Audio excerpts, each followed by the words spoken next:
एक समय की बात है। एक सुंदर गांव में रमेश और सुरेश नाम के दो अच्छे दोस्त रहते थे। दोनों हर दिन साथ में खेलते और नए नए रोमांचक कामों की खोज करते थे। गांव के पास एक घना जंगल था, जहां ढेर सारे पेड़, जानवर और एक साफ पानी की नदी बहती थी। एक दिन रमेश और सुरेश ने जंगल में गहराई तक जाने का फैसला किया।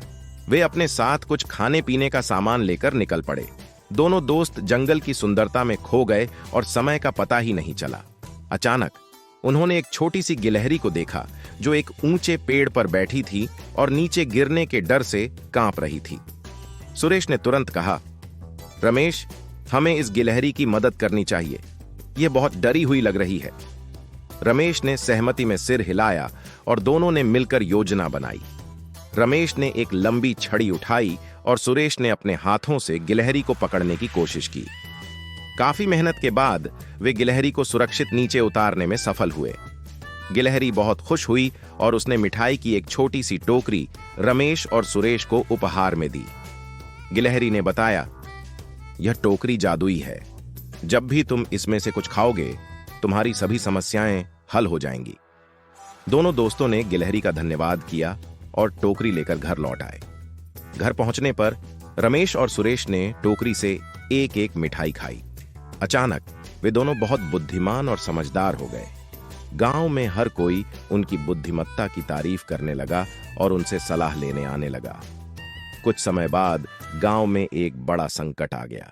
नदी का पानी सूखने लगा और खेती करने के लिए पानी की कमी हो गई। गांव वाले बहुत परेशान हो गए। रमेश और सुरेश ने अपनी जादुई टोकरी से एक एक मिठाई खाई और तुरंत उन्हें एक समाधान सूझ गया। उन्होंने गांव वालों को नदी के पास एक बड़ा बांध बनाने की सलाह दी, ताकि बारिश का पानी उसमें संग्रहित हो सके। गांव वालों ने उनकी सलाह मानी और बांध बनाना शुरू कर दिया। कुछ ही महीनों में बांध बनकर तैयार हो गया और बारिश का पानी उसमें जमा होने लगा। अब गांव में फिर से खुशहाली लौट आई। सभी गांव वाले रमेश और सुरेश का आभार मानने लगे। इस घटना के बाद रमेश और सुरेश ने सोचा कि इस जादुई टोकरी का उपयोग केवल तभी करना चाहिए जब सच में कोई बड़ी समस्या हो। उन्होंने टोकरी को सुरक्षित जगह पर रख दिया और गांव के भले के लिए अपनी बुद्धिमानी का उपयोग करते रहे। इस तरह रमेश और सुरेश ने अपनी मित्रता और बुद्धिमत्ता से गांव को बचाया और सभी के दिलों में अपनी जगह बना ली। इस कहानी से हमें यह शिक्षा मिलती है कि सच्ची मित्रता और बुद्धिमानी से हर समस्या का समाधान संभव है। हमेशा एक दूसरे की मदद करने के लिए तैयार रहना चाहिए।